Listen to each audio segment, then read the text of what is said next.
Bonjour à tous, bienvenue sur le podcast Fait Main, le podcast de la communauté DIY, dans lequel je vous emmène rencontrer des entrepreneurs créatifs.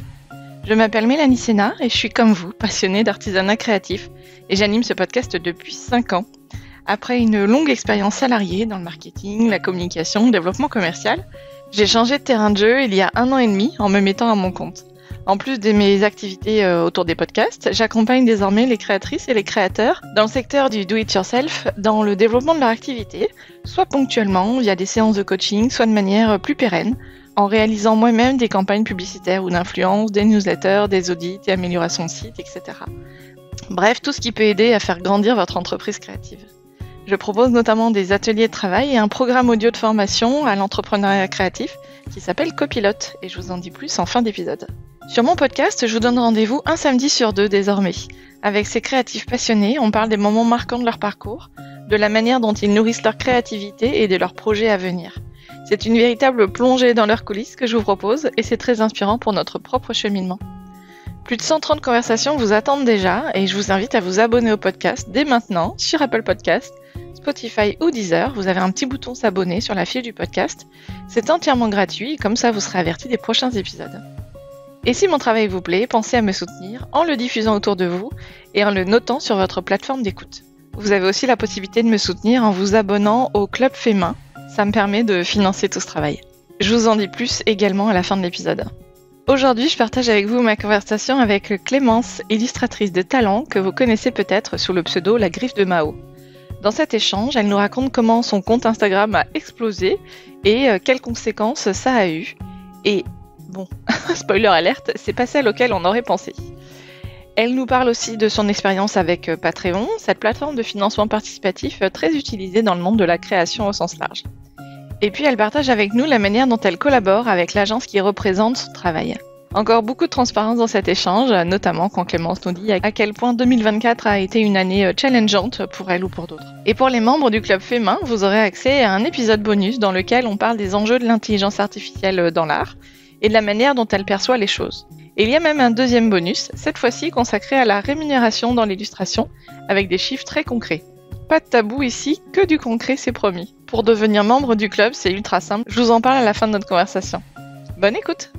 Bonjour Clémence, je suis ravie de t'accueillir dans ce podcast après notre petite entrevue la semaine dernière au Salon Création et Savoir-Faire. Bienvenue! Oui, merci beaucoup pour l'invitation, je suis très heureuse d'être là et de te reparler si tôt finalement, parce que c'est vrai qu'on s'est vu il y a à peine une semaine.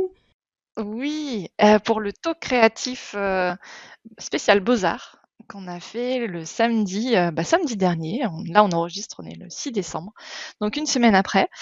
Et on en profite pour faire un coucou à Julie Simon et Ondine de Peretti, qui étaient tes co-invités. Et c'est ça que j'ai rencontré à cet événement, c'était vraiment chouette. Ouais. Tu as apprécié le salon ? Ouais, alors je m'attendais pas à ce qu'il y ait autant de monde, mais en fait c'est logique quand on y pense après. Mais là le samedi aussi. Hein. Ouais, c'est ça. Et mais c'était vraiment très chouette. J'étais jamais allée dans un salon dédié à la création comme ça, plutôt moi illustration. Donc c'était chouette de voir plein d'autres stands textiles et tout en particulier. Bizarrement, c'est ça qui m'a attirée. Mais ouais, vraiment chouette. Ouais. Et c'est vrai que j'ai l'impression que toute la communauté Beaux-Arts est finalement pas tellement présente sur le salon Création et Savoir-Faire. Il y a d'autres salons sur l'illustration ? À part ce qu'on a vu pour les aquarelles. RVF, ouais. Et puis sinon quand on est allé voir aussi Anne-Claire sur les éditions Marabout, j'ai l'impression que c'est assez concentré là-dessus, mais sinon oui c'était beaucoup plus textile, tricot, canevas, DIY et tout, mais ce qui est normal aussi, c'est un peu le thème du salon quoi. C'est ça, historiquement, c'est beaucoup sur les arts du fil. En plus, là, cette édition, il y avait à la fois donc le salon Création et Savoir-Faire et Aiguille en fait, qui étaient regroupés en un seul salon. Normalement, c'est 2 salons. Donc là, oui. C'est vrai que il y a beaucoup autour des arts du film, mais j'ai trouvé que cette année, c'était un peu plus équilibré. Parce que moi, je fais beaucoup de moins en moins, mais j'aime ça en tout cas, tout ce qui sera booking, carterie. Donc, il y avait quand même pas mal et surtout les principaux exposants autour du scrap qui étaient là. effectivement, Beaux-Arts, il y avait les couleurs VF, il y a la nouvelle vague couleur aussi, Catherine, qui fait des aquarelles aussi. Et puis, bon, bah voilà, d'autres stands autour du papier au sens large. Mais c'est vrai Oui, c'est vrai. que il y a, et ouais, enfin bref, ça commence en tout cas. Je trouve c'est plus que certaines années. Après, c'est aussi le jeu des exposants. En Oui, fait, si les exposants viennent pas, parce que pour X ou Y raison, hein, bah finalement, bah c'est une offre qu'on n'a pas sur ce salon, alors qu'en c'est ça. réalité, ils seraient les bienvenus. C'est ça. Et en plus, je sais qu'à ce week-end-là en particulier, il y avait les puces de l'illustration. Ah, Donc, je pense que aussi, il y en a certains qui ont fait le choix d'un autre événement qui était plus spécialisé dans l'illustration, et c'est normal, hein. mm. Mais en l'occurrence, moi, ça m'a bien plu. Justement, ça me change un petit peu des univers et des personnes que je connais parce que on est très, on va dire, enfermé dans ses propres contacts, etc. Donc, au contraire, c'était chouette. Ouais. Bon, et ben écoute, tant mieux. Je suis ravie que ça t'ait plu. Bah oui, oui. Alors, du coup, bon, on s'est un petit peu déjà parlé à cette occasion pour cette rencontre. Je veux bien que tu te, alors représentes, mais en tout cas pour les auditrices, que tu te présentes. Et puis, je me suis noté deux, trois sujets parce que après on a un peu papoté et tout ça. Je me suis dit qu'ensemble on pouvait parler de Patreon. Oui, On n'en a pas forcément beaucoup parlé sur le podcast. ok. Et après il y avait d'autres sujets, mais j'ai oublié. Bah, ça va C'est que peut-être j'avais. venir, hein. Voilà, ça va me revenir au fur et à mesure de la conversation. Mais oui, voilà, le fait que tu aies une boutique, le fait aussi que, eh ben, c'est pas simple en ce moment Ouais, ouais, pour plein de malheureusement. créatrices, illustratrices, d'entreprises au sens large, hein. Donc voilà, je veux bien qu'on en parle un petit peu en fonction de voilà de ce que tu as envie de nous dire à ce Ouais, sujet. ouais, ouais, tout à fait. Et puis voilà, alors je te laisse te présenter. Oui, déjà, on va commencer par ça parce que c'est vrai que je pense que tes auditeurs et auditrices me connaissent pas forcément. Donc, moi, je suis Clémence Guillemot. Je suis illustratrice pour enfants particulièrement, même si ça m'arrive donc de travailler pour un public adulte, c'est quand même ma spécialité, les enfants. Et donc sur les réseaux, je suis plus connue sous le nom de la Griffe de Mao, qui est en fait le nom de ma boutique en ligne. Et Mao, donc c'est mon chat, voilà. Donc quand on me suit, en général, on la voit régulièrement apparaître. C'est aussi devenu un personnage un peu récurrent de mes illustrations. Donc voilà. Et cette année, donc j'ai sorti mon premier livre que j'ai écrit et illustré évidemment, et c'est Les Aventures de Griotte. Donc Griotte est aussi un personnage qu'on retrouve beaucoup sur mon compte Instagram, sur mes réseaux, parce que je la fais apparaître un peu partout. Donc voilà, pour faire très bref, mais je Ouais. pense que j'ai Alors assez bien résumé. ouais. Donc tu viens de Marseille. T'es marseillaise Non, pas d'adoption du tout. d'origine? Non, moi j'ai grandi dans les Hautes-Alpes, dont je suis pas originaire non plus parce que ma famille n'a fait que bouger. Ma famille est bourguignonne, voilà. Ah, d'où ça? Donc, Chalon-sur-Saône, Ah, bah, très bien. Moi, je suis voilà. bourguignonne aussi. Ah bah, j'ai l'impression que, dis-toi, dernièrement, là, je croise plein de personnes de Bourgogne, donc je sais pas, il y a une ère bourguignonne en ce moment. Alors moi, c'est Mais, Lyon. Voilà. Toi, c'est la ok, Saône-et-Loire. Voilà. Ouais. ouais, Très bien. Donc big up à tous les bourguignons qui nous écoutent. absolument, on les adore. Est-ce que ça se dit encore big up? Je suis pas sûre. Je sais pas, on va dire que oui, hein. Donc Hautes-Alpes, puis donc Marseille. T'es à Marseille Voilà. depuis longtemps? Et là, ça va faire 10 ans, donc oui, ça commence à faire. J'ai été venue pour la fin de mes études supérieures, et puis j'y suis restée, notamment parce que je me suis lancée à mon compte, et que quand tu t'es retrouvée à ton compte pour déménager, trouver un logement, c'est pas forcément évident. Donc je suis toujours dans mon studio étudiante depuis 10 Ah, ans. d'accord. Voilà, mais bon, c'est un choix de vie, hein. Ok. Alors comment t'as démarré et tu as fait quelles études alors? Alors, des études un peu... alors pas chaotiques, parce que ça a toujours été dans le milieu de l'art, mais j'ai quand même changé de voie à des moments. Après mon bac, j'ai fait une mise à niveau en art appliqué. Donc c'était dans l'idée de faire un BTS design textile. Mhm. Sauf que en faisant cette mise à niveau, je me suis rendu compte que je détestais le design en fait. Donc parce que trop contraignant, avec beaucoup de cahiers des charges à respecter, etc. C'était pas du tout l'idée que j'en avais. Moi, j'étais vraiment peinture, dessin, donc ça correspondait pas. Donc je suis partie aux Beaux-Arts. J'ai fait 2 ans et j'ai redoublé ma deuxième année. Et pareil, ça a été désillusion totale parce que ce n'est pas du tout ce à quoi je m'attendais non plus. C'était vraiment des études pour de l'art contemporain, et bah c'est encore pas du tout ce que je fais. Et donc bah là ça faisait quand même 4 ans que j'étais en études sup. Je me suis dit bon bah non, faut que je fasse quelque chose avec un métier derrière, avec une formation un peu plus concrète. Et donc je suis partie pour faire une licence pro en me disant avec ça je vais avoir un travail. Donc c'est une licence pro métier de la médiation par des approches artistiques et culturelles, ça c'est l'intitulé. Purée, c'est long. Voilà, ouais, c'est très long. Mais en vrai, c'était très intéressant. Donc j'ai fait 2 ans d'histoire de l'art qui m'a amené à faire ça ensuite. Donc c'est par exemple imaginer des ateliers pour permettre aux gens de comprendre une œuvre d'art, en gros. Ok. Sauf que c'est très spécifique. Et au final, je n'ai jamais exercé ce métier. Ouais. Parce que tu exerces dans quoi? Dans des musées, Oui, dans des musées, dans des festivals d'art, dans des pour le compte des villes, dans des associations, beaucoup. Mais bon, il n'y a pas beaucoup de budget pour ce type d'emploi, quoi. Enfin, c'est très. Mais bon, après, toujours est-il que c'est un métier important et qui est très chouette. Hein. Franchement, ces études-là m'ont beaucoup plu, mais du coup, j'étais frustrée aussi d'arrêter de dessiner. Et en fait, après ces études, j'ai fait 1 an de service civique dans une association. Et j'étais, je ne sais pas comment on dit, je faisais 26 heures par semaine, donc c'est un tiers-temps. Enfin, voilà. Oh non, un peu plus quand même que. Ouais. C'est ça. Mais ce qui fait que ça m'a laissé quand même pas mal de temps de côté pour pouvoir faire aussi ce que je voulais, et notamment lancer mon compte de dessin sur Instagram et voir un peu ce que ça donnait. Et il s'est trouvé que la boutique, ça a commencé à bien marcher.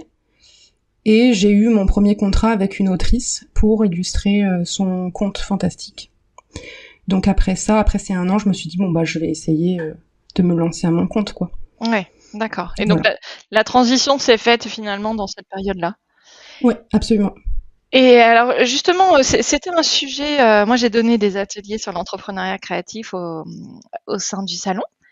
Et ça fait partie d'une des questions qu'on m'a posées. Et effectivement, là, j'étais un petit peu sèche sur le sujet. Quand on veut illustrer des livres pour enfants, notamment, après, il y a aussi l'illustration dans certains types de romans, hein, ça peut exister aussi. Mais est-ce que c'est finalement l'autrice qui va proposer l'illustratrice? Est-ce que voilà, donc toi tu nous avais justement raconté pendant le talk créatif que c'était et puis là c'est ce que tu viens de dire aussi, c'est l'autrice qui t'a finalement missionné quelque part qui t'a choisi toi. Et Absolument. Après la maison d'édition a suivi. Alors voilà. C'est là toute la différence, c'est que ça dépend de la manière dont c'est édité. Le premier, c'était une auto-édition. Donc, en fait, évidemment, l'autrice, elle l'éditait elle-même son ouvrage, donc c'est elle qui choisissait tout. D'accord. Okay. Après, je sais qu'en règle générale, c'est quand même souvent la maison d'édition qui impose l'illustrateur ou l'illustratrice. Sauf quand le projet est mené à 2 et que l'auteur et le dessinateur va donc démarcher la maison d'édition et propose le projet complet. Et je crois que c'est particulièrement vrai dans l'édition jeunesse parce que la part de l'illustration est très très importante, donc c'est plus limite l'illustrateur. D'ailleurs, dans les droits, ça se ressent parce que c'est l'illustrateur qui touche le plus de droits que l'auteur. Et donc je pense que c'est peut-être plus simple d'imposer l'illustrateur dans ce cas précis. Mais à vrai dire, moi je me suis toujours retrouvée où du coup oui, soit c'était auto-édité, soit les mini confettis, il se trouve que elle a créé sa propre maison d'édition, donc c'est pareil, c'est elle qui choisit. Mais oui, je pense que le plus simple du coup c'est quand même soit d'avoir déjà ses contacts dans la maison d'édition, au moins t'es sûr d'avoir des livres, soit de mener le projet à 2 avec l'auteur. Mais c'est un peu risqué aussi parce qu'il faut que la maison d'édition soit ok pour que le style graphique que tout match, quoi. Voilà, c'est ça. Ouais. Exactement. Et on n'y pense pas forcément aussi, mais alors je parlais de romans pour adultes qui pouvaient être un peu illustrés, mais il y a aussi tout ce qui est pratique, les livres pratiques. Moi, j'ai écrit un livre sur la création de podcasts. Les illustrations, elles sont faites par une illustratrice qui a fait l'intégralité des livres de la collection. Donc moi, quand j'ai écrit ce livre, Il y avait déjà 2 livres précédents dans cette collection qui étaient en train de sortir ou qui étaient en passe d'être sortis. Et donc, j'ai pas eu mon mot à dire. Alors, ça Ah m'a ouais. dérangé, mais en aucun cas, hein. Mais effectivement, on m'a dit voilà, l'illustratrice c'est telle personne, et et j'ai dit bah ok. Oui, on t'a Et même pas proposé différents. Enfin, ah ouais. non, non, pas du tout, parce que c'était vraiment l'idée de faire une collection de livres, et je crois que maintenant il doit y en avoir 6. C'est les éditions Les Détonantes. Et Mhm. voilà, donc ça rentre dans une collection, et Oui, tout est voilà. déjà, le package est fait en fait. Enfin, Oui, voilà. Donc ouais, l'illustratrice, évidemment, a créé des illustrations spécifiques pour mon sujet, parce que les bien sujets sûr. précédents n'avaient rien à voir avec la choucroute, avec la Oui, mâche-choucroute. mais par contre, c'est elle qui faisait les autres ouvrages Voilà. aussi. Donc Ouais, le ouais, même voilà. style graphique, hein, en fait, à chaque fois, quoi. Voilà, donc effectivement, il y a aussi les livres pratiques où il y a quand même pas mal d'illustrations, donc ça peut être aussi un débouché, quoi. Parce que j'ai l'impression que l'édition jeunesse, ça attire quand même beaucoup d'illustrateurs. Ah bah oui, parce que là, du coup, enfin alors je sais pas, je parle pour moi, mais t'as une liberté qui est quand même assez incroyable en fait, que quand tu fais de l'illustration. D'ailleurs, on en parlait un petit peu la semaine dernière, mais par exemple l'illustration commerciale aussi, c'est très, je trouve pas mes mots, c'est très cadré, Oui. T'as un même si brief. parfois, ouais, c'est ça. Déjà, t'as un brief à suivre. Alors après, il est plus ou moins, oui, il est plus ou moins cadré. T'as plus ou moins de liberté. C'est pas du tout pareil que quand on illustre une histoire où là tu imagines la scène et t'as vraiment à poser ton propre univers. Mm. En général, l'auteur, il est assez ouvert, même si parfois il a des idées quand il écrit. Il attend aussi à ce que l'illustrateur ou l'illustratrice amène sa propre vision de l'histoire, ce qui n'est pas le cas dans les illustrations commerciales, ou je pense pour les livres pratiques où c'est plus presque technique plus que Mm. artistique, à mon avis. Et plus Mais factuel, quelque part, un peu, ouais, ouais. Mm. Oui, la part de l'imaginaire est pas du tout la même. Ouais, ouais, non, c'est non. sûr. Et en même temps, je disais qu'il y avait beaucoup d'illustrateurs qui voulaient faire de la jeunesse, et en même temps, heureusement, parce qu'il y avait quand même beaucoup, beaucoup de parutions jeunesse, hein, que ce soit dans la presse, d'ailleurs, parce qu'on parle d'édition livre, mais il y a aussi la presse, hein. Il y a quand même beaucoup de parutions toutes les années. Est-ce que tu as le sentiment justement que du coup, il y a quand même de la place pour tout le monde, ou est-ce que c'est pas un peu saturé? Il y a une question de style aussi, évidemment, que heureusement qu'il y a toute cette variété de possibilités et de styles, parce qu'on n'aime pas tous la même chose, on n'est pas sensible au même style graphique de chacun. Ouais, mais je pense que tu as un peu répondu à la question.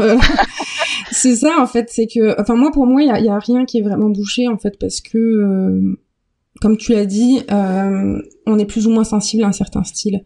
Et même si y a énormément de productions, elles sont toutes un peu différentes, et donc, t'as des sensibilités qui sont différentes et qui vont avec. Après, c'est vrai que c'est toujours plus compliqué quand qu'il y a 10 livres jeunesse qui parlent à peu près du même sujet qui sort en même temps, parce qu'il faut essayer de tirer son épingle du jeu, et ça peut être compliqué. Mais après, moi je me suis pas trop posé cette question, à vrai dire. Ça me fait plaisir de le faire, c'est mon rêve depuis très longtemps. Si ça marche, tant mieux. Si ça marche pas, bah tant pis, hein. Mais Mmh. je pense qu'il y aura toujours de la place, en fait. Mmh.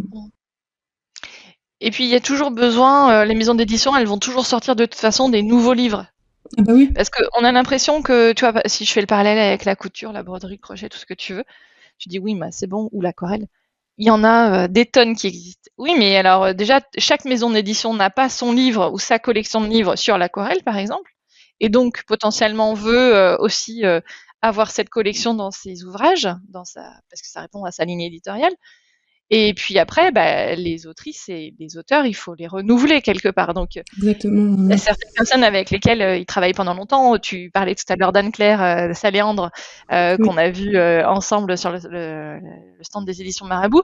Anne-Claire, elle a fait, on les compte même plus, je sais plus combien Oui. de livres. De Je crois livres. que c'est déjà 3 ou 4 livres plus les cahiers, et beaucoup de cahiers, etc. Et, et, et elle a encore des projets sous le coude.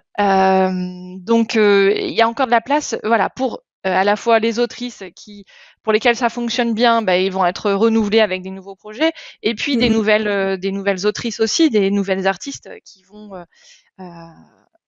qui vont être sollicitées par les maisons d'édition. Absolument. Parce que des bouquins, de toute façon, on en sort des tonnes toutes les années. Je pense que ça va quand même avoir tendance, a priori, dans le monde de l'édition, ils vont avoir tendance à faire un petit peu moins de livres, à se calmer un petit peu, parce qu'il y a quand même une surproduction quelque part. Et les rayons des libraires sont pas extensibles, et voire au contraire, ils se réduisent un peu parce qu'il y a des choses qui marchent très très bien, donc ça laisse moins de place à d'autres rayons. Mais voilà, en tout cas, il y a de la place, quoi. C'est ça. Et du coup, pour revenir sur les places aussi en librairie, je pense que il y a aussi toujours des nouveautés, parce que il n'y a pas forcément réimpression aussi. Quand un livre a pas forcément très bien marché, ils vont aller jusqu'à la fin du tirage, et après ils reconduisent pas. Donc là, il va falloir trouver des nouveautés aussi, quoi. Donc oui, c'est pour ça que de toute manière, faut essayer. Au pire, il se vend pas, et puis tu refais autre chose derrière, quoi. C'est Ouais.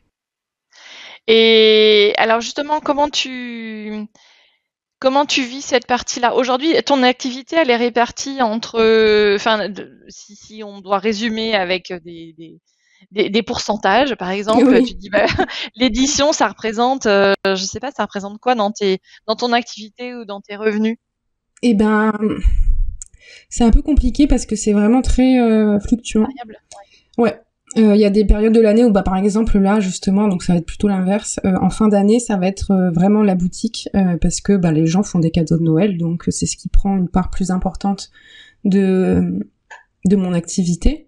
Mais après, ça dépend des contrats. Parfois, si justement je vais signer un contrat d'édition, là, je vais me mettre à fond dessus, donc c'est 100% de mon travail, en fait.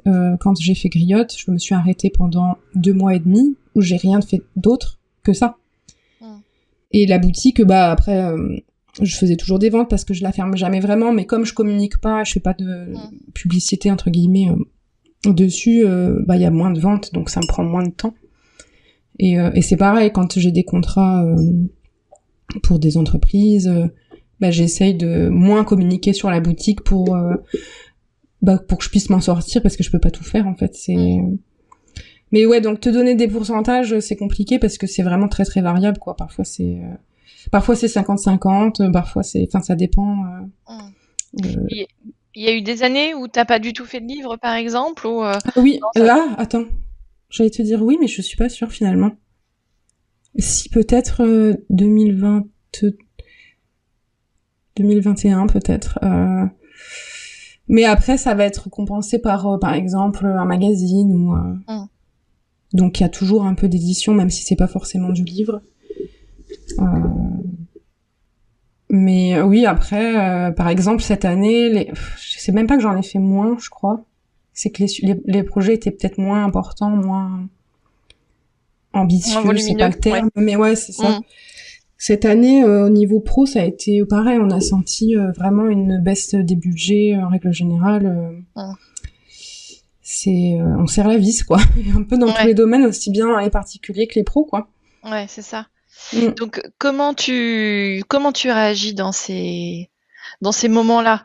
Parce que ce qu'il faut comprendre, c'est que quand on est plus salarié, évidemment, il faut aller nous-mêmes chercher notre argent tous les mois, notre rémunération. Il n'y a pas de chômage. Non, on n'a pas de chômage, on n'a pas d'arrêt maladie, on n'a pas de... Ouais. Mais alors, du coup, moi, ça va que je suis pas quelqu'un de très dépensier. Donc, en fait, les années précédentes où j'ai bien gagné, j'ai mis de côté, et en fait, je sais que c'est pour ça, c'est les périodes de creux, et je me paye avec l'épargne que j'ai mise, en fait. Mais je pense quand on est indépendant, c'est un peu obligé de se faire une trésorerie assez importante pour justement pouvoir absorber ces mois où il y a pas grand-chose, quoi, parce que oui, là, depuis septembre, j'avais quasiment... Enfin oui, on peut pas dire que je me faisais un salaire, quoi. Au mieux, j'avais 100 € de bénéfices. Ouais. Une fois que j'avais payé mes charges, mes cotisations, c'était... pendant 3 mois, là, j'avais plus de salaire, quoi. Donc heureusement que j'avais mis de côté, parce que l'année dernière, j'ai eu un bon contrat qui m'a ramené beaucoup d'argent. Voilà, il faut essayer de prévoir ce genre de choses, mais après, c'est vrai que...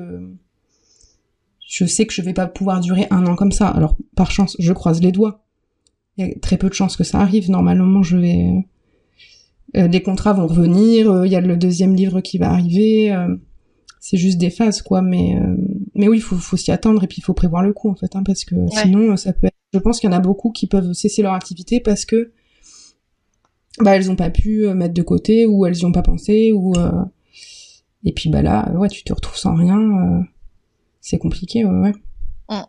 Parce qu'effectivement, on cotise pas au chômage, hein. Quand dans nos cotisations sociales qu'on paye à l'URSSAF tous les mois ou tous les trimestres selon, on cotise pour la maladie, la maternité, un petit peu pour la vieillesse, voilà, pour la retraite, mais on cotise pas pour le chômage. Donc ça veut dire que si demain on arrête notre activité, quelque part on est obligé, je sais pas si c'est le bon terme, mais en tout cas la solution la plus évidente, c'est d'aller prendre un emploi salarié derrière.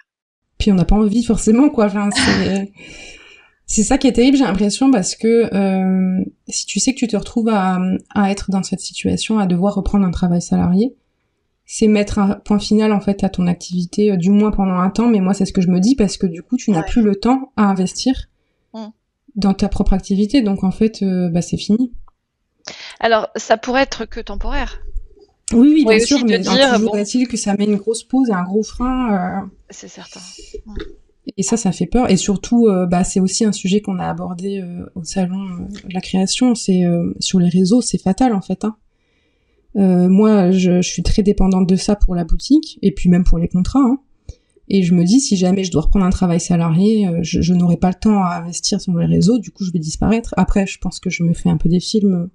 Il y a toujours moyen de revenir et de remonter, et tu disparais pas comme ça du jour au lendemain, mais t'as un peu cette pression quand même qui te fait dire, ouais, t'as pas intérêt à louper le coche, en fait, c'est... Ouais. Ouais, non, mais c'est certain. Et là, déjà, effectivement, tu as déjà remarqué une baisse de visibilité ces derniers mois, ces dernières années sur Insta?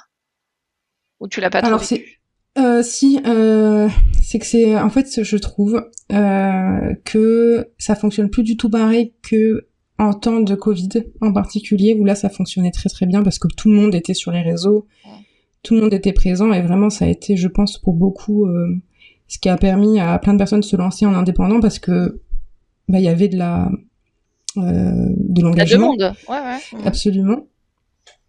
Et j'avais l'impression que c'était plus naturel aussi le fonctionnement des réseaux était plus naturel il y a quelques années, alors que maintenant ça n'a parfois aucun sens. T'as une vidéo qui va buzzer sans aucune raison. Et là, tu vas prendre des milliers d'abonnés. C'est ce qui m'est arrivé, parce que du coup, je me suis rendu compte, je suis retournée sur mes précédents posts. Je croyais que c'était l'année dernière, mais en fait, non, c'était cette année, où j'ai eu 2 vidéos qui ont fait le million, et j'ai pris 40 000 abonnés d'un coup. Et ça n'a aucun sens.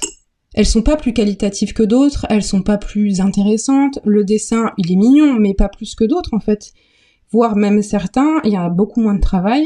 Il y en a une en particulier, c'est juste un personnage sur un fond vert. Il n'y a pas de décor, il n'y a pas d'histoire, il n'y a pas... Et pourtant, elle a frôlé le million. Donc c'est très bizarre. Et j'ai l'impression qu'il y a quelques années, c'était pas comme ça. Ouais. Et alors après, est-ce que ces gens, ces nouveaux abonnés, est-ce qu'ils se sont transformés en clients? Est-ce qu'ils ont fait preuve d'engagement sur ton compte? Enfin, tu vois, les premiers mois, oui.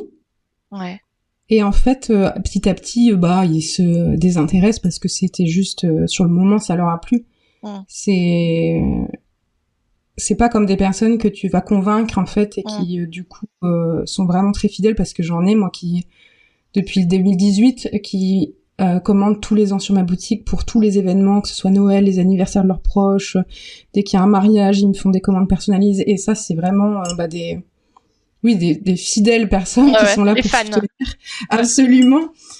Mais alors que oui, c'est vrai que ces personnes, il y en a certains qui peuvent peut-être le devenir, mais en majorité, non, c'est juste de passage, en fait. Et du coup, je pense que c'est encore plus dangereux. Alors c'est vraiment un très grand mot pour pas grand-chose parce qu'on ne parle plus des réseaux. En gros, il vaut mieux avoir une croissance très organique et linéaire, exactement, donc un truc exponentiel qui explose à un moment. Parce que du coup, les gens se désintéressent et donc vont moins interagir avec ton contenu. Et en fait, Instagram, lui, se dit ça veut dire que ton contenu, il plaît moins. Il est moins intéressant, ouais. Et donc, tu perds énormément d'engagement et donc tu n'es plus visible, même auprès de tes fans, en fait. Moi, j'ai plein de personnes qui me disent, mais je ne vois plus tes publications, je suis obligée d'y aller par moi-même parce que Instagram ne me les montre plus. Ouais. Et je suis convaincue que c'est parce que j'ai eu ce boom il y a quelques mois et qu'en fait, toutes ces 40 000 personnes, elles ont délaissé mon compte parce que, c'est normal, en même temps, je vais pas les voir une par une, leur attraper le col en disant, venez regarder ce que je fais, mais oui, je pense que ça, c'est un peu me tirer une balle dans le pied aussi, parfois. Mais ça me fait penser à... Alors, en plus, c'est exactement une discussion que j'avais ce midi avec mon mari. Où je disais, bon, là, en 2025, il faudrait vraiment que je mette le paquet sur mon compte Insta parce que finalement, je passe beaucoup de temps à produire des épisodes, mais mon compte Insta, il grossit pas beaucoup. Et si je veux avoir plus de clientes, il faut aussi que, mon compte grossisse. Donc tu vois, on est toutes à vouloir quand même que notre compte grossisse d'une manière ou d'une autre, hein, pour les bonnes ou les mauvaises raisons, mais globalement, tu as quand même envie d'avoir un peu de la croissance, effectivement toujours de l'engagement, mais aussi de la croissance sur ton nombre d'abonnés. Et on perçoit moins que effectivement, il peut y avoir ce revers de la médaille dont tu parles, en disant à un moment donné, il faut qu'il reste en fait les gens. Si c'est juste un buzz parce que t'as un épisode, dans ton cas, t'as un épisode qui a trop bien marché, qu'il y a un extrait que tu partages ou je sais pas, les gens trouvent ça génial, et là t'as 10 000 personnes qui s'abonnent d'un coup. Si après elles vont pas écouter ton podcast ou qu'elles regardent pas tes autres publications, ça ne sert à rien en fait. Ouais. Mais après, je trouve que c'est terrible parce que t'as certaines marques, certaines personnes qui attachent énormément d'importance à ce nombre d'abonnés. Et je sais qu'il y a des personnes qui se limitent contractuellement, sont obligées d'avoir tant d'abonnés pour pouvoir collaborer avec une autre marque ou pour... Et c'est horrible en fait parce que ça veut pas dire... Le nombre d'abonnés ne signifie pas l'engagement, ne signifie pas la qualité de ton travail. C'est... Bien sûr. Ouais. Ça, je pense que tu vois, là, moi, mon métier, c'est le marketing, donc j'ai déjà fait pas mal de campagnes d'influence par le passé. Donc, à la fois, tu vois, t'en es conscient. Alors, je pense que tout le monde pas au même niveau parce que moi, j'ai un biais, c'est que j'anime aussi un compte de manière professionnelle, avec des gros guillemets, mais tu vois, c'est quand même mon métier, etc. Je pense que la plupart des marketeurs n'animent pas un compte Instagram en essayant de le développer et tout ça, donc ne se rendent pas compte de la difficulté déjà du jeu. Et en plus, finalement, ne vont pas... Alors, je pense que de plus en plus, elles font attention à cette notion d'engagement parce que c'est quand même, ça fait longtemps que tu vois que ça existe. Oui, on en parle et tout, oui. Voilà, c'est pas juste un nombre d'abonnés. On sait très bien qu'en plus, tout le monde en fait perd de la visibilité, perd donc de la portée, du reach des publications. Finalement, il y a que les gens qui sont pas dans le milieu. Donc mon mari, par exemple, il n'est pas du tout Instagram par réseaux sociaux, et donc je lui disais, là j'ai quasiment 11 000 abonnés, et donc il me dit, oui, mais donc quand tu parles à tes 11 000 abonnés, je dis non, je parle pas à 11 000 abonnés, je parle à 2 000 personnes ou 3 000 personnes dans le meilleur des cas. Ce qui est déjà énorme en soi, hein, mais voilà, en story, c'est pas du tout ces volumes-là. Dans les posts, un peu plus. Mais tu vois, donc il y a tout ce truc où en fait il y a quand même tout un pan de la population évidemment qui ne sont pas du tout au courant de tous ces rouages et tout ça. En même temps, les marketeurs et les communicants normalement sont un peu plus au courant, mais c'est certain que on est encore vraiment sur cette notion de volume d'abonnés alors, j'espère quand même que les gens ne se limitent pas à ça pour estimer la valeur de quelqu'un. Mais en fait, quand tu fais des opérations comme ça de communication, forcément, tu choisis des personnes où tu te dis, ça va avoir un petit peu d'impact, de toucher plus de personnes et tout. Voilà. De toute façon, c'est pour ça, ça a toujours existé. Dans la pub, quand tu fais une pub télé ou de l'affichage avec une personnalité, avec une star, ça marche plus. Oui. Voilà. Non, mais c'est très bien pourquoi tu le fais, et que ça a toujours été comme ça. Non, mais c'est vrai, sauf que là, en fait, Bah, par contre, je pense que tu as des marques qui vont être excessivement déçues des résultats qu'elles vont obtenir en collaborant avec des gros comptes parce que je pense que parfois ça marche pas du tout, quoi. Donc ouais. Mais c'est marrant ce que tu racontes sur ton mari parce que moi je sais que j'ai des personnes qui sont excessivement impressionnées de me parler, par exemple, juste à cause du nombre d'abonnés, alors que moi je suis plus impressionnée qu'elle. En fait, je suis quelqu'un d'hyper timide et tout, donc c'est super drôle en fait de se retrouver dans cette dynamique-là, alors qu'en fait bah non, c'est rien du tout, quoi. C'est vraiment juste c'est cliché de dire ça, mais oui, c'est juste des chiffres qui, en plus, comme on vient de l'expliquer, veulent plus dire grand-chose, quoi. Donc, mais ouais, dans l'imaginaire collectif, on va dire, c'est hyper impressionnant. C'est waouh, t'as réussi, quoi. Ouais. Non, pas forcément. Ouais, c'est ça. Et c'est rigolo qu'on ait cette conversation-là maintenant, parce qu'hier, en plus, donc je reviens de 10 jours de vadrouille. Hier soir, il y a ma fille de 15 ans qui me dit alors je sais plus si elle m'avait demandé mon nombre d'abonnés ou si justement elle avait regardé parce qu'elle a un compte Instagram depuis cet été. Et elle me dit ben oui, mais j'ai monté ton compte à mes copines. Et alors je dis, et du coup elles étaient genre impressionnées ou déçues. Enfin, tu vois, j'arrivais pas à percevoir finalement quel était le sentiment derrière ça. Elle me dit bah non, oui, moi je trouve que c'est bien et tout. Genre elle était fière de moi. Ma fille. Trop mignon, bah oui. Mais alors que moi je me dis bah non, 11 000 abonnés, c'est rien. C'est ouais, mais tout dépend de. En fait, c'est ça, c'est ce que tu dis. Nous, on est dedans, donc forcément, on sait ce que ça vaut vraiment. Et comme tu l'as dit tout à l'heure, tu touches pas ces 11 000 personnes finalement, mais pour quelqu'un de genre un compte privé, c'est inimaginable d'atteindre ces chiffres-là. Ouais. Donc c'est pour ça que c'est impressionnant. Et voilà, et c'est pour ça que c'est intéressant quand même aussi de le dire. Tout ça, comme tu dis, bah j'ai pris 40 000 abonnés, mais finalement mon engagement diminue. Alors que tu vois, pour moi c'est un peu le Graal. Enfin, je me dis pas oui, je comprends. 70 000 abonnés, tu vois, c'est le Graal, c'est pas du tout ça. Tu vois, justement, je dis à mon mari, bah 20-25 000, ça serait pas mal. Mais donc à la fois, tu vois, tu as cet objectif de croissance, et en même temps, bah effectivement, tu te rends pas forcément compte que ça veut dire que tu vas avoir, ça va te solliciter davantage, tu vas avoir plus de messages en théorie, plus de commentaires à répondre et tout ça.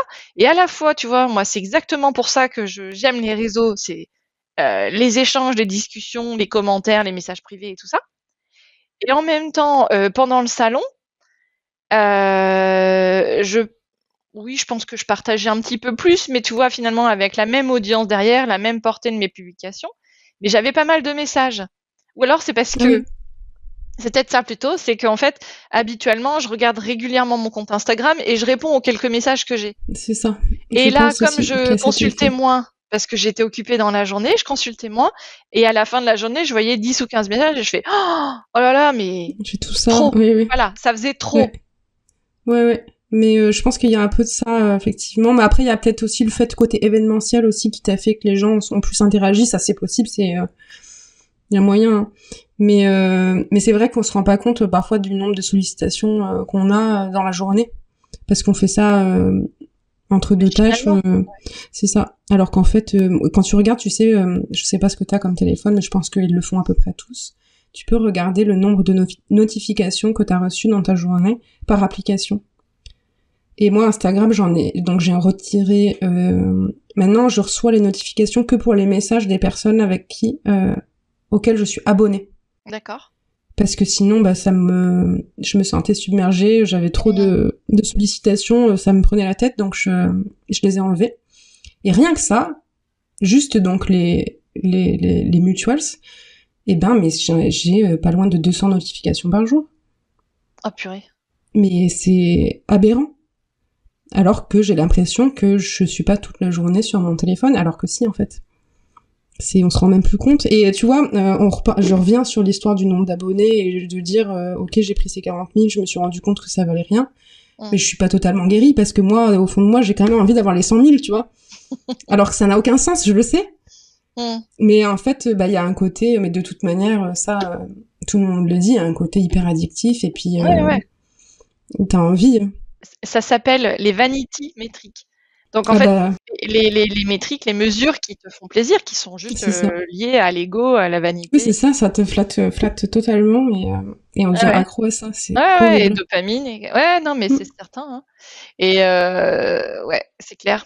Et c'est pareil, je pense qu'on se rend pas compte quand, tu vois, on est juste spectateur, ce que j'étais longtemps aussi avant. Hein, donc, tu vois, c'est aussi pour ça qu'on mesure pas le travail qu'il y a derrière. Bah, par exemple, ça fait une semaine que je me dis, tiens, faut que je fasse ma vidéo de débrief du salon. J'ai fait un jour 1, mercredi soir en sortant du salon, dans mon lit à 23h, que j'ai posté le jeudi matin. Et je pense qu'il n'y aura jamais de jour 2, puis de jour 3, puis de jour... Parce qu'en fait, j'ai pas du tout tenu le rythme. En fait, et j'ai juste préservé mon sommeil et tout ça. Et oui, mais normal, en fait.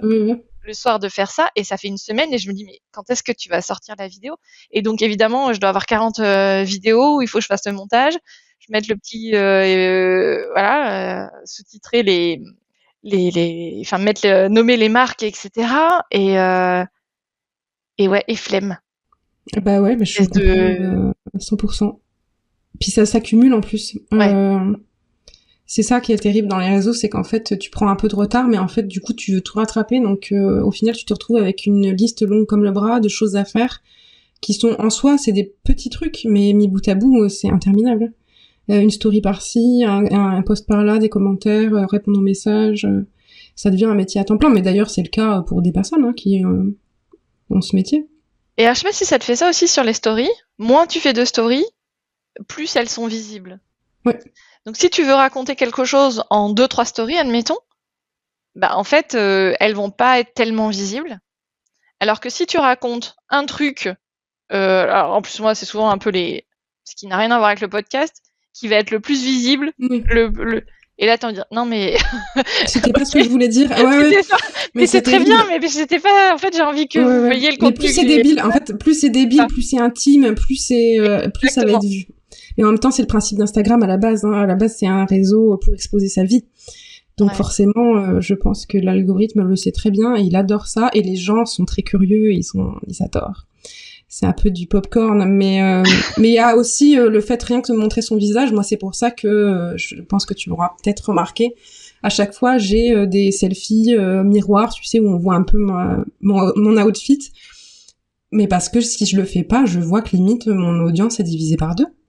Donc je me montre, c'est pas grave, les gens ça leur fait plaisir, moi ça me dérange pas, mais ouais. Clairement, on préfère aussi s'engager avec un humain. Oui. C'est pour ça que de toute façon, faut se montrer un peu. Et on préfère vers notre tronche. Alors, c'est vrai que des fois, nos tronches, encore une fois, ne nous reviennent pas le matin. On dit, ah putain, ça va être chaud. Montrer. Ouais. Mais bon. Il faut, c'est ça. Après, il faut accepter, mais en même temps, on fait bien ce qu'on veut et que Insta n'est aussi pas tout. Parce que là, on est très focus. Ça fait 10 minutes qu'on doit parler d'Insta. Oui, c'est vrai. Mais non, après, il y a d'autres manières de travailler. Il y a des gens, d'ailleurs, je connais des illustrateurs, d'ailleurs, surtout des gars qui sont pas du tout réseaux sociaux et qui, en fait, gagnent très bien leur vie, bien mieux que moi, et qui ont 1000 abonnés, même pas. Parce que ça, c'est pas, ils passent par un autre biais pour avoir du travail et c'est top en fait. Enfin moi c'est ce que j'aimerais parce que c'est beaucoup plus rassurant je pense et beaucoup plus pérenne que de tout baser sur un réseau social en fait. Enfin, je pense. Hein. Ouais, je pense aussi. Hein. Enfin bon. Alors j'avais dit qu'on parlerait de Patreon aussi. Hein. Patreon, on le dit comme on veut. Moi je le dis à la française. À la française, Patreon. Comment t'as démarré et qu'est-ce que t'en penses avec ton recul? Alors, j'ai démarré parce que des abonnés m'ont demandé, tout simplement. Du coup, oui, si vous voulez me donner de l'argent, il n'y a pas de problème. Mon monnaie vous est ouvert. C'est ça, mais c'était trop mignon parce que c'était vraiment ça, plusieurs personnes qui mais on aimerait trop pouvoir te soutenir autrement qu'en achetant directement sur ta boutique parce qu'il y en a certaines. Je dis certaines parce que c'est quand même majoritairement des filles et des femmes qui ont une collection vraiment impressionnante de mes prints et au bout d'un moment qu'est-ce que elles peuvent pas, enfin elles ont recouvert les murs de leur maison, c'est plus possible, donc je comprends et donc je me suis lancée là-dedans. Donc moi j'ai un Patreon avec 3 niveaux, celui donc à 3 euros où en fait c'est que du contenu immatériel, Digital. donc c'est ça, des articles, des choses à télécharger comme des coloriages, des fonds d'écran, ce genre de trucs. Après il y a le niveau A6 et le niveau A12 où en fait c'est un print exclusif qui leur est envoyé et c'est le même, c'est juste qu'en 12 à 12 euros c'est un format A4 alors que A6 c'est un format A5. Et en fait donc là, ça doit faire 2 ou 3 ans, je ne sais plus. 3 ans, peut-être. Le temps passe très vite, donc je me rends plus compte, mais je crois que ça doit faire 3 ans que j'y suis. Et ça doit faire seulement 2 ans que je fais les prints. Et en vrai, c'est quand même bien parce que ça assure un peu d'argent. Moi, en gros, ça va me payer mes charges. Donc, c'est quand même pas négligeable. Et en plus, faut savoir que tu peux pas te retrouver d'un mois sur l'autre sans rien parce que ça voudrait dire que tous tes abonnés se sont désinscrits en même temps. Ça n'arrive pas. Enfin, à moins que t'aies fait quelque chose d'épouvantable publiquement et que tout le monde se dise oulala, faut pas quelle mauvaise personne. C'est ça. Y a peu de chances que ça arrive parce que par contre, c'est très fluctuant aussi parce qu'il y a des gens qui parfois s'abonnent juste pour un mois en guise de don ponctuel. Ou parce que moi, comme je fais des prints, ils veulent ce print-là en particulier, mais pas les autres. Mais en fait, quand il y en a qui se désabonnent, il y en a un autre qui arrive, donc bon, c'est vrai que ça croît très doucement. Hein. Ouais. Mais quand même, ça continue de monter petit à petit, mais c'est vraiment, on est sur 1 ou 2 abonnés de plus chaque mois. Mais ouais, après, je trouve que c'est quand même une chouette plateforme parce que ça permet aussi d'être un peu plus intime dans ce que tu racontes, puisque c'est un cercle très réduit. Enfin, en tout cas, en ce qui me concerne, je sais qu'il y en a qui ont beaucoup d'abonnés sur Patreon. Donc c'est plus le cas, mais quand t'as un petit nombre, c'est pas mal. Et puis t'as un chat aussi. Je sais pas si tu sais. Est-ce que tu suis des gens sur Patreon?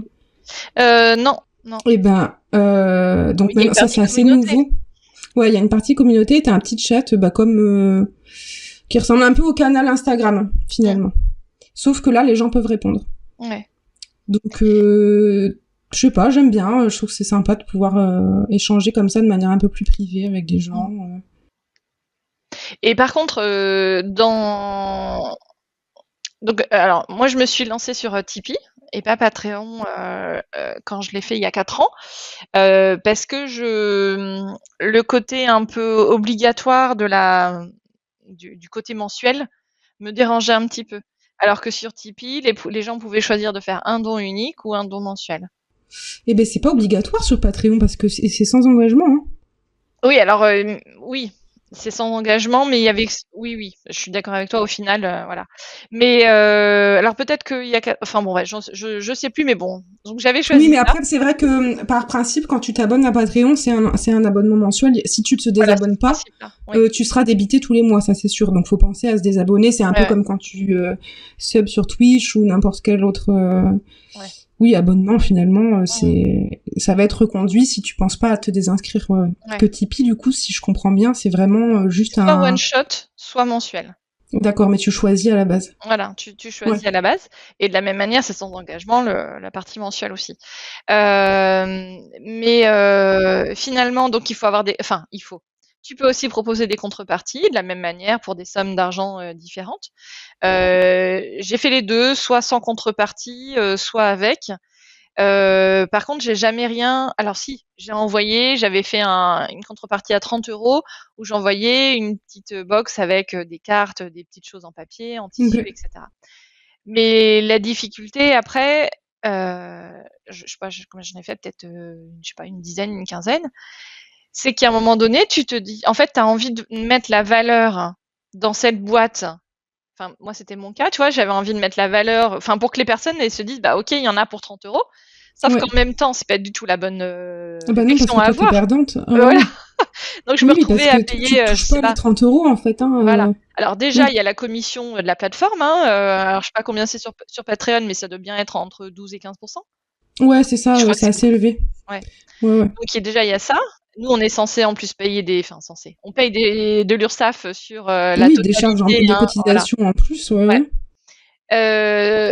donc avec la commission, on paye des charges sur la commission. Et donc effectivement, entre les frais de port et puis ce que je mettais à l'intérieur et puis le temps que ça me prenait, Oui, puis en plus, les choses que tu mettais, elles te coûtent de l'argent, en fait. Enfin, c'est pas gratuit. Non, bah alors après, c'est un peu j'allais dire le problème. Je sais pas si c'est un problème, mais en tout cas, c'était un peu le piège quelque part. C'était des choses que j'avais à la maison, des cartes que j'avais faites, Oui, tu vois, ou mais des petites choses en tissu, etc. Mais finalement, bah, je pense que enfin, tu vois, économiquement, ça n'avait pas beaucoup de sens. Donc, à un moment donné, j'ai arrêté. Et puis, bon, bah, j'en avais jamais vraiment d'avance parce que ça arrivait pas très régulièrement. Donc, chaque fois, il fallait que je ressorte plein de choses. Et puis, c'était pas forcément dans le bon timing non plus. Il y a des personnes, des fois, qui ont dû attendre et tout. Enfin, bref. Donc, tu vois, j'ai fini par arrêter ça. Et donc, voilà, ce côté à envoyer par la poste, donc avec les frais de la poste, etc. Toi, tu trouves ça rentable? Parce que toi, un prix de 6 € entre ton temps de travail, bon, le temps de la création, le temps d'impression, les frais de poste. Ouais. Alors, en vrai, c'est sûr que ça me rapporte beaucoup moins que la boutique. Mais je fais pas les choses de la même manière non plus. Déjà, l'emballage, il est beaucoup plus simple sur Patreon que je fais sur la boutique. Donc, je fais un peu à la chaîne et ça va très vite. Enfin, ça va très vite. En gros, en général, et déjà, donc j'ai l'impression qu'on fonctionne aussi différemment, c'est que moi, j'envoie tout en même temps. Il s'abonne, peu importe dans le mois dans lequel il s'abonne, ça sera de toute manière envoyé à partir du début du mois suivant. Donc là, par exemple, j'ai pas encore fait ceux de novembre, ils vont partir la semaine prochaine. Donc en gros, je prends 2 jours et en général, en une journée, c'est plié, mais parfois c'est un peu plus long si jamais j'ai eu plus d'abonnés en fait. Ou du coup, je fais que ça, j'imprime, et j'emballe et j'envoie. Et après, comme volume. Tu vois, moi, j'avais pas du tout de volume, donc forcément. Oui, c'est ça, donc ça valait pas le coup d'attendre un mois. Mais du coup, oui, alors en plus, c'est un peu moins cher que sur ma boutique, parce que je veux que ce soit intéressant pour eux aussi de s'abonner mensuellement plutôt que... Enfin, sinon, ils ont qu'à acheter sur la boutique, ça n'a pas de sens. Donc non, ça va. Après, c'est sûr que ça me rapporte pas des 1000 et des 100 à la fin, mais comme je te disais, ça me paye mes charges, du coup, c'est quand même pas mal. Et puis il y a ce lien, comme tu dis, avec les abonnés Patreon qui est quand même très particulier, quoi. Ouais. Bah oui, puis en plus souvent c'est des gens qui sont là depuis longtemps et que à force tu finis par connaître aussi, c'est ça qui est super drôle, je trouve, c'est que moi il y a des personnes pour qui j'ai vraiment de l'affection en fait, alors que je ne les connais pas, je les ai jamais rencontrés. Et ça reste en plus, c'est pas comme des personnes avec qui je partage le métier parce qu'on devient vraiment amis. Là, ça reste des clients et clientes. Mais comme ça fait des années, et en plus que je rentre un peu dans leur intimité parfois, où ils font faire des commandes pour des anniversaires, pour des mariages, je connais en fait un peu l'avancée de leur vie. Et là par exemple, j'en ai une en particulier, je sais pas si elle l'écoutera, c'est possible, qui va avoir un bébé. Et ça m'a trop touchée parce que je la connais depuis des années. Grâce à ça, parce qu'elle me soutient, et je me dis, mais c'est fou, en fait, qu'il y ait des inconnus qui viennent me soutenir, et je connais leur vie, alors qu'en fait, on se rencontrera probablement jamais, et on sera jamais vraiment amis, en fait. Et du coup, je pense que sur Patreon, il y a un peu ça aussi, où tu partages plus avec des inconnus, et c'est super... Ouais, c'est super touchant, quand même. C'est moins superficiel qu'Insta, même si Insta peut ne pas du tout être superficiel. Hein. Oui, ça dépend... Oui. Ça dépend des gens, ça dépend ce que t'en fais, hein, c'est sûr. Ouais, tu rentres plus, effectivement, oui, il y a un côté plus proche avec Patreon que sur Insta. Ok. Et alors, tu es aussi représentée par un agent, une agente? C'est une agence en fait, parce que en fait c'est une agence internationale et donc j'ai des agents dans plusieurs pays du monde. D'accord. Qui me sont attitrés, donc c'est pour ça c'est un peu particulier. C'est pas ce qu'il y a de mieux honnêtement. Parce que t'as pas de lien justement avec ton agent. C'est limite plus de la gestion de contrat que de l'agence de représentation. Comment expliquer ? Je sais qu'il y a des agences en France par exemple qui vont vraiment essayer de trouver des contrats pour leurs illustrateurs, qui vont faire des recherches, etc. Moi dans mon cas, pas vraiment. En fait, ils ont un catalogue d'artistes. Les clients leur disent ah bah moi je veux cet artiste et là du coup ils règlent, enfin ils se chargent du contrat, etc. D'accord. C'est ça. Mais il y a pas vraiment, je pense pas que il y a un seul de mes agents qui va vraiment me rechercher du travail, honnêtement. Donc, mais par contre moi ça m'a enlevé une énorme épine du pied parce que je déteste faire des devis. Et je trouve que parfois c'est très compliqué parce que les devis, alors t'as un minimum, hein, de toute manière, je sais que je ferai pas ma journée à tant d'euros, à moins de tant d'euros, Mais il y a des fois, quand tu travailles pour des très grosses entreprises, c'est des montants qui sont inimaginables. Ils ont un budget qui, moi, ça me semble... dingue, oui, complètement irréaliste. Et pour eux, c'est normal. Et moi, je suis pas capable de faire des devis pour des entreprises qui ont un budget qui dépasse les 10 000 euros. C'est impensable. Et heureusement, en fait, que du coup, j'ai mon agence qui, du coup, elle, y a pas de problème, t'inquiète, on gère ça, quoi. Parce que sinon, moi, je me ferais avoir, mais constamment. Parce que je fais limite mon tarif horaire, tu vois, genre, mais c'est pas comme ça qu'il faut travailler, en fait, puisque, évidemment, tu vas pas faire payer le même montant pour une association où t'as 4 salariés et vs une entreprise qui a des succursales partout dans le monde. Enfin, c'est...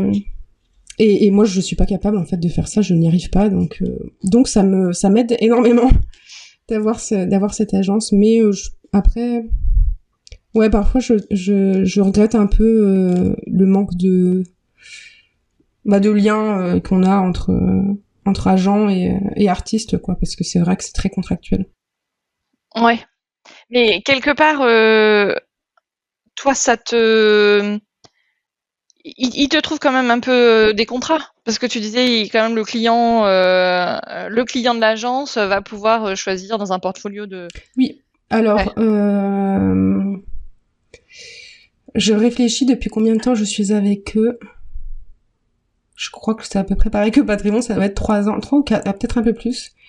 Et en fait, honnêtement, je crois qu'il y a 2 contrats où je suis certaine que c'est eux qui me l'ont ramené. Parce que aucun lien avec le client, aucun moyen que le client m'ait trouvé, en fait. C'est des clients étrangers... Je suis pas du tout partie de ce cercle-là. Et en l'occurrence, c'était des contrats très intéressants. C'est pour ça que je reste avec l'agence.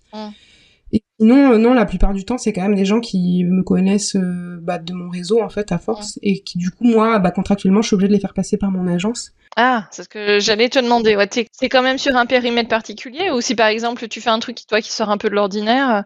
Tu vois, si, par exemple, là, t'as un contrat d'édition demain matin, t'es obligé de passer par eux pour gérer ce contrat? Ça dépend.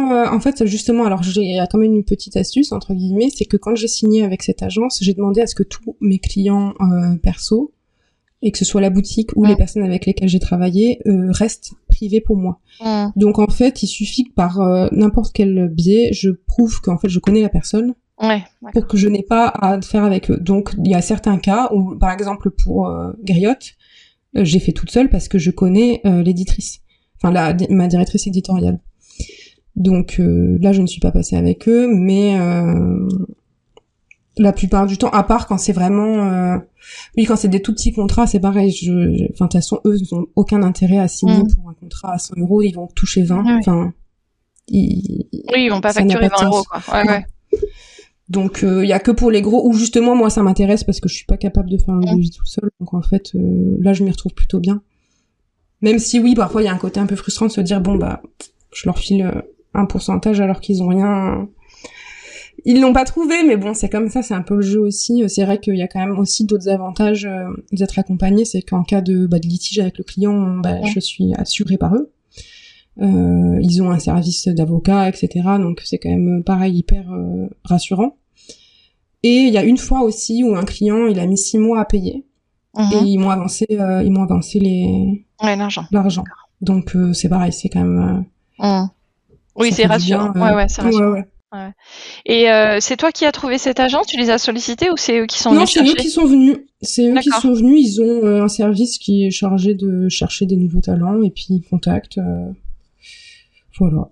Donc moi, ça faisait un moment que j'en cherchais parce que justement, je me retrouvais confrontée à parfois des demandes de devis qui étaient un peu coton, on va dire. Et donc j'ai fait un essai de 6 mois, je crois. Puis ça s'est bien passé, donc je suis restée. Je crois que c'était une obligation d'1 an, un truc comme ça. Donc depuis, je suis plus, je peux partir quand je veux, en gros. D'accord. Mais voilà. Bon, donc finalement un bon deal. C'est quelque chose qui te convient toujours, ouais. Okay. C'est ça. Mais par contre, oui, je tiens quand même à préciser que mon cas est quand même très particulier parce que y a beaucoup d'agences qui fonctionnent pas du tout pareil et qui sont beaucoup plus proches de leurs artistes, où ils vont trouver des contrats. Leur but c'est vraiment de trouver du travail et tout. Moi, c'est parce que c'est c'est presque une usine en fait. Ouais, d'accord. Et comme je disais au début, c'est limite plus un gestionnaire de contrat qu'une agence. Mais ça dépend ce qu'on recherche, quoi. Ouais, c'est ça. Mais bon, toi, pour l'instant, ça te convient. Oui, c'est ça. Ouais, complètement. Ok.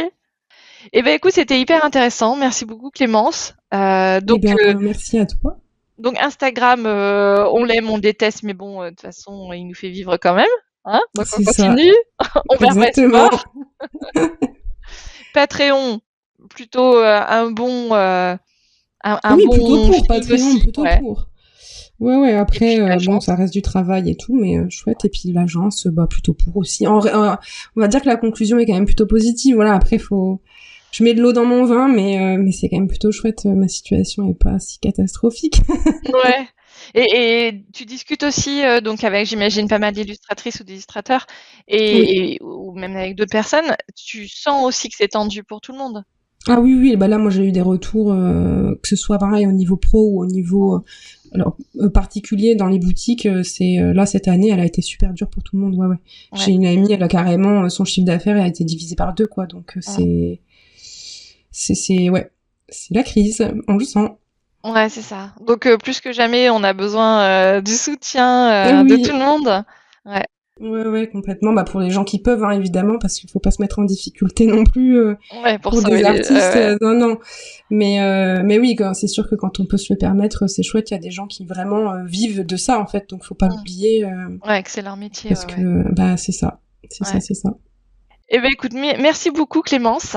Merci à toi. Je te garde encore quelques minutes parce que on va parler d'IA ensemble pour le bonus de fait main. Donc voilà, avis aux auditrices qui veulent connaître un peu ton opinion et voir comment ça se passe sur les enjeux de l'IA dans l'illustration. On va écoutez-nous dans le bonus de fait main. Merci beaucoup Clémence. Et puis merci à toi. On te suit sur Instagram et surtout on s'engage à tes côtés, on t'écrit. Oui. On met des petits commentaires. En plus, je réponds à tout le monde vraiment. Je aime les messages et tout. C'est avec plaisir. Moi, j'adore échanger. Donc, je vous accueillerai avec joie. Super. Merci beaucoup Clémence. À bientôt. Merci. Me revoici. Allez vite découvrir les mignonneries que dessine et peint Clémence et ses petits animaux trop choux. Et pensez à la soutenir si son travail vous touche, évidemment. Je vous donne également rendez-vous sur mon compte Instagram à moi, sur mon site podcastfemain.fr ou dans ma newsletter, pour à la fois suivre les coulisses du podcast et mes conseils sur l'entrepreneuriat créatif. Ce fil rouge de l'entrepreneuriat créatif, ça me passionne. Et c'est pour ça que j'ai passé énormément de temps à créer cette formation audio copilote dont je vous parlais tout à l'heure. Aujourd'hui, on est mi-janvier 2025, c'est plus de 9h30 d'audio à écouter quand on veut, parce que c'est la force de l'audio. On n'est pas obligé de regarder la formation, on peut l'écouter quand on veut. Et donc j'aborde tous les sujets de l'entrepreneuriat créatif, évidemment sur la partie vente, communication, marketing, mais aussi sur les aspects d'administratif, de juridique, de compta, etc. Et j'ajoute des contenus tous les mois. Et dernière info qui évidemment a son importance, et je vous le précise parce que souvent on se fait parfois une fausse idée quand c'est pas mentionné, la formation aujourd'hui est au prix de 250 €. C'est un prix que je fais évoluer régulièrement en fonction de ce que j'apporte de nouveau dans la formation. Comme je vous le disais, je produis des contenus tous les mois, et donc tous les 2, 3 mois, 4 mois, ça dépend, j'augmente un petit peu le prix de la formation pour qu'elle reflète le prix réel en fait de ce que ça vaut. Et donc je dirais que c'est quand même hyper intéressant de souscrire assez tôt, parce qu'évidemment les mises à jour sont gratuites, sont comprises dans le package. Donc si le sujet vous intéresse, je vous invite à aller regarder sur mon site podcastfemain.fr et ou à m'écrire à l'adresse melanie@podcastfemain.fr. Et vous verrez, pour Copilote, je vous offre une quinzaine d'audios à écouter sur des sujets comme la partie newsletter, SEO, le référencement naturel, la visibilité, la manière dont on va vendre en ligne, etc. Plein de choses hyper concrètes. C'est vraiment des extraits de la formation. Donc il n'y a pas d'engagement, c'est gratuit, vous pouvez y aller sans problème. Et si cet épisode est le premier que vous écoutez, déjà je vous souhaite la bienvenue. Vous avez encore plein de créatrices et de créateurs passionnants à découvrir avec plus de 130 conversations. Et puis donc, si ça vous plaît, vous pouvez me soutenir en laissant votre avis sur votre plateforme de podcast préférée. Et pour les inconditionnels, je vous propose de rejoindre le club Fémin. Ce club vous permet d'écouter à minima 4 épisodes bonus chaque mois pour un abonnement de 5 € par mois ou 50 € à l'année. Ça fait un peu comme un abonnement à un magazine finalement, et ça m'aide énormément à faire vivre ce podcast toute l'année. Si vous vous abonnez ce mois-ci, évidemment, vous avez accès à tous les bonus que j'ai publiés jusqu'à présent. De mémoire, il y en a 13 au moment où j'enregistre. Parmi les bonus, il y a, comme aujourd'hui, la suite des épisodes avec les invités sur des sujets bien précis, mais aussi des partages d'expériences de créatrices ou de créateurs, et aussi des conseils d'experts. Et puis, je glisse aussi des audios de ma formation à l'entrepreneuriat créatif. Bref, rendez-vous sur podcastfemin.fr/club pour souscrire. Je vous dis à très vite pour un nouvel épisode, et d'ici là, n'oubliez pas de toujours prendre un moment dans votre quotidien pour créer. Je vous embrasse, à bientôt.